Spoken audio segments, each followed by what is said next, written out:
But if we say these, Carl, Alex de Minaur, Yannick Sinner, Luca Nardi, Casper Ruud, Alejandro Tabilo, Thomas Matchak, Casper Ruud. Okay, that was a walkover. Carlos Alcaraz. And these are the players that have beaten Novak Djokovic this year. Before Wimbledon, he was 17-7. On the year, he's now 23-8, but 17-7 isn't a record. So it's not. This is not a one-off, right? It feels like this is what we're now seeing on a fairly regular basis this year, 2024. I think it is definitely maybe Novak Djokovic is starting to come to an end. I know that he hasn't been in the top 10 player this year, and we're in July. Andy Murray. He hasn't played a load of them, but he hasn't beaten. Maybe there's a few had a top tens in that list that you've just given me, and he hasn't been a top 10 player. For her. And I don't know how it took place. The conversation was like, and that's the case. Hey, Emma, we're playing this. Loads, otherwise, I'm finding somebody else to play. Part of the reason. So something I found interesting. I'll play, but I'm just going to throw it out there, but what happened? It didn't seem like that was the case. But I think it's worth discussing. Yeah, I would love to play this sort of late era can't of account for the rain, or maybe there's been this idea that he's the scheduling. This solidifies him as the greatest of all time. If you look at his last 4 Wimbledon titles and understand that, in the finals, he's beaten turned Kevin every Anderson, stone and weighed every rice grain that he ate. The 39-year-old obviously understand that a singles player who's making a run chooses to prioritize that instead of a nostalgic match, which was they were obviously playing to win, but it was court period. I mean, if you're being really harsh, it could be a 6 match or 7 years, I'd say, to be played. And I think he's kind of just taken advantage of it just by being who he is. But I can completely you think that as I'm talking there, I think he's 37 he must have known that was a risk. Roger Federer was 39 and taking close to peak Djokovic to match point. He had match point against him. I don't see Djokovic still being out here in 2 years challenging for the title. I mean, match point at Wimbledon. Get some criticism for doing what you've done. I don't know about you guys. No, I'm starting to lose faith in it as well. I mean, last year the way he was winning, I was just thinking, just because it didn't feel like the players chasing him were doing enough to challenge him, but the way it's looked this year, I'm also starting to think that maybe we have seen the last slam. Well, he's now the same age. Well, it was court just one, about, right? I think, almost exactly the same age as when Federer made that last unbelievable run. He won the Aussie Open against Nadal. That in mind, and had a tough draw, then won Wimbledon, then won the Aussie Open the year after. And I think that just highlights how ridiculous that was from Federer. So that Djokovic looks close to being shot now. I think at that level. But also the way Novak plays, I mean, he's not going to take 3 points the same way Roger could when he was on it. Yeah, no, but then again, Federer was I think that was one of the reasons why Federer came back so big, that he basically said, I'm not slicing any backhands anymore.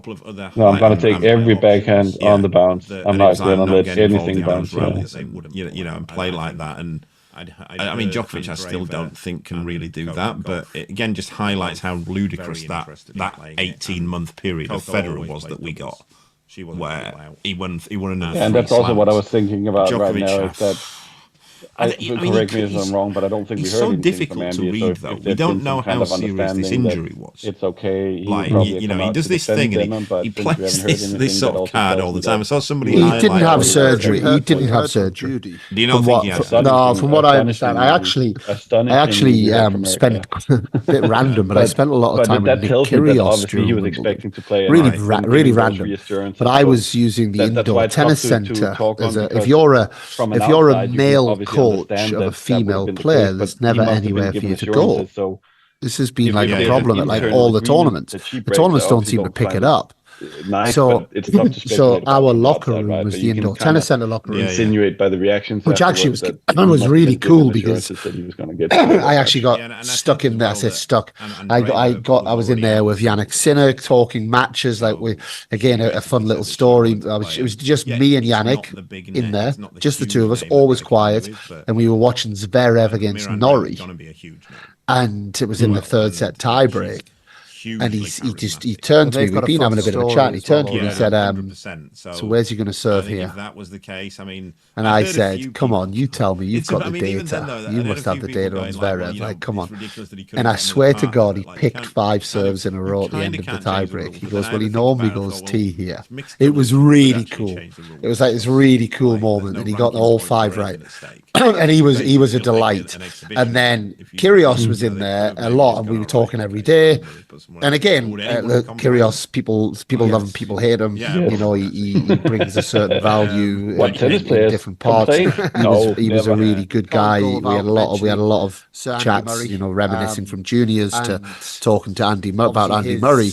But we were talking about Djokovic, and he said that he'd had a meniscus operation, not being British, and he was absolutely 100% adamant that you do not play tennis doubles with Andy. 3 or 4 weeks after having it, he said, after 3 or 4 weeks, I was nowhere near walking properly. Never mind playing tennis. So, didn't Taylor Fritz have surgery after French Open? But apparently not. Again, the word surgery I think has been used, whereas there's something. But I know that I spoke to enough people. I don't know. I'm not an expert in that. Maybe Nick Kyrgios isn't an expert either. He's not my only source on that. But there was a lot of people saying there's no way that he had an operation, that he actually had a surgery. He does this loads though, Djokovic. I remember like the Australian Open a couple of years ago, they started putting it around that he had a 6 centimetre tear in his hamstring. Which is just not possible. Anybody who's ever played any sport to any level would know that it's impossible. It's not only like, they go, you just play through the pain though. It's not just with the hamstring, it's not just playing through the pain. Your leg doesn't work without it. You don't have. It's like trying to drive a car without the brakes. Your hamstring is the brakes. You can't run without with a 6 centimetre tear. That's absolute waffle. But he has this thing where and I think it plays into all his He even had Craig Tiley come out and confirm it. It was crazy. And he does this thing. Somebody highlighted it on Twitter, and it was a great thread. But I've been thinking about it myself. Where they go, he goes through this range of going like, I'm injured. I have no chance I can play this. There's 0 chance I'm going to be able to play. I'll do my best. I'll do my best, and I'm going to have surgery, but the surgery for this kind of thing, it's going to take 6 months, and this is only 3 weeks. But I'm going to see I'm just going to have it and see where I go, and then I'm turning up at the tournament. I'm turning up to hit, but I don't think I'm going to be able to play. I don't think I'm going to be able to play, and I'll see. I had a hit. I'm going to play, but I have no chance of winning this. And then he'll win, and he'll go, I can't believe these people are doubting me. I can't believe everybody doubted me. And it's like, literally a day ago, you were saying you weren't even going to play. What are you talking about? People doubting you? You were telling people, don't back me because I'm not going to play. And then the weird thing with, the weird thing after the Runa match was crazy. It was absolutely crazy. And the media on that were interesting because you had John McEnroe. They were not booing it. They were shouting Rune. And why would they pick that one particular match to boo him? Why not every other match? Yeah, and then McEnroe's going, if they are booing him, I think he's right to do that. It's like, no, they weren't booing him. They're shouting Rune. It's quite obvious. But again, he can go, he needs to wind himself up and this kind of thing, but it's just a bit silly.